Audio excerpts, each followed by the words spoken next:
In the little riverside village of Jamunagat, once a year, the whole village came to the bend of the river for the great fishing day. And the prize, little ones, was a thing every boy in the village dreamed about all year long.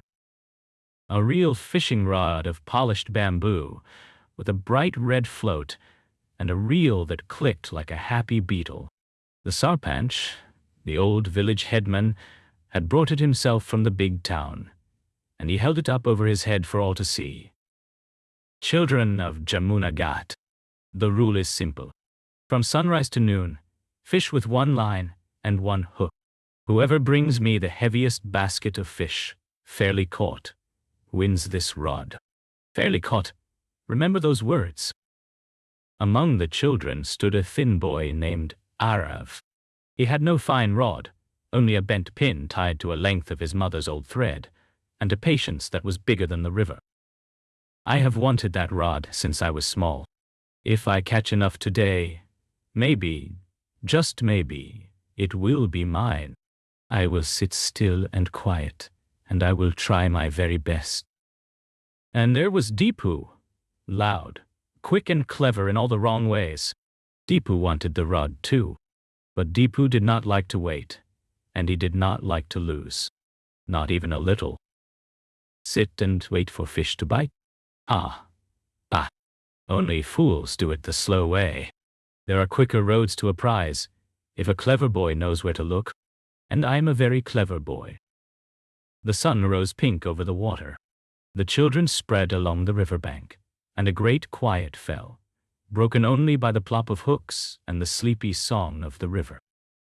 Arav found a shady spot beneath an old peepal tree, where the water ran deep and cool. He dropped his little pin, folded his legs, and waited. 1 hour. Noonday. Nidsimdet ordi. 2 hours. Slowly, one by one, small silver fish came to his basket. 3 fish. Now 4. Slow and steady, Arav. Do not splash. Do not rush. The river gives to those who wait. 5. Oh, this is a good morning. But Deepu was not waiting. While the others fished, Deepu had slipped away upstream to a quiet inlet where the reeds grew tall. There, the day before, he had hidden something. A wide cane basket, sunk under the water and tied to a root, already packed full of big fish he had bought at the morning market in the next village. All he had to do was pull it up at noon and call it his catch. 20 fat fish, bought with my own coins, waiting in the reeds. No bent pin can beat this basket. The rod is as good as mine, and nobody will ever know. But the river, little ones, has its own quiet ways. As the morning grew warm, Arav's small hook drifted on the current, further and further, until it tangled in the tall reeds of that very inlet. Oh no, my line is caught. Come on, come loose. What is this under the water? It is heavy. A basket? Tied to a root, hidden in the reeds. Why would anyone hide a basket of fish here? And Arav lifted the dripping basket from the water and stared. 20 fat fish, far more than his 5 little ones. Heavier than any catch on the riverbank. The rod he had dreamed of his whole life, suddenly, was right there, in his 2 thin hands. A small voice spoke inside him, the way it speaks to all of us. Take it, Arav. Just carry this basket to the Sarpanch. Nobody saw. Nobody will ever know. You will win the rod you have wanted forever. Who would it hurt? Nobody would know. Nobody saw me find it. It is just sitting here. And I want that rod so much it makes my chest ache. 1 basket. 1 easy win. All I have to do is say nothing. But Arav sat very still beneath the peepal tree, the basket dripping in his lap, and he thought of the Sarpanch's words. Fairly caught. He thought of his mother, who said the truth was the one thing a poor family could always afford. No, Diwand. These are not my fish. I did not catch them. Somebody hid them here to cheat.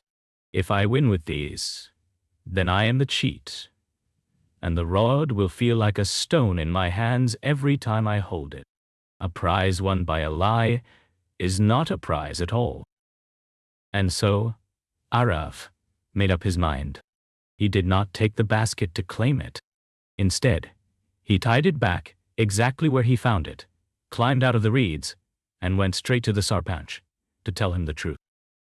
The old headman was weighing baskets at noon when Arav came running, breathless, his own 5 small fish swinging at his side, and the strange story tumbling out of him. Sarpanchji, please listen. In the reeds upstream, there is a basket of big fish, sunk and tied to a root. Somebody hid it there before today. I found it by accident. It is not a fair catch. I did not want to win by a trick. So I came to tell you. Hidden in the reeds, tied to a root, you say? Show me, child. Let us all walk up and see this basket together. Every child of Jamuna Ghat, come along. So the whole village walked up the bank to the quiet inlet. And there, sunk under the brown water and tied to a root, exactly as Arav had said, was the basket of 20 fat market fish. And one face in the crowd, little ones, had gone as pale as river foam. Deepu had been waiting all morning to pull up that basket in glory, and now here it was, dragged into the sunlight before everyone, with the truth tied to it like a label. These are market fish, children, clean and gutted, and sold by the dozen. No hook caught these. Somebody planned to cheat us all of a fair day. Whose basket is this?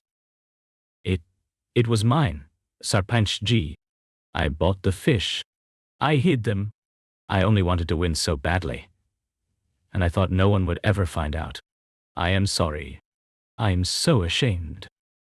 A great silence fell, and then the sarpanch turned, not to Deepu, but to the thin boy with the bent pin and the 5 small fish, and he looked at him for a long, long moment. Arav, you held the winning basket in your own hands. No one saw you find it. You wanted this rod more than any boy here, and you gave it up rather than win by a lie. That, children, is worth more than any rod in any town. And the sarpanch placed the polished bamboo rod, with its bright red float and its happy clicking reel, into Arav's astonished hands, not for the heaviest basket, but for the bravest heart on the river that day. But Sarpanchi, I only caught 5 little fish. I did not win the proper way. Are you sure this is really for me? You won the only way that lasts, son. Fish rot by tomorrow. But a boy who will not cheat even when no one is watching, that boy, the whole village will trust for the rest of his life. Carry it proudly. As for Deepu, the sarpanch set him a fair task, to learn patience at the riverbank for a whole season. And slowly, watching Arav sit so still and content, Deepu began to understand that a thing easily stolen is never truly yours. So remember, Arav and the basket in the reeds, little ones. Anyone will be honest when the whole world is watching.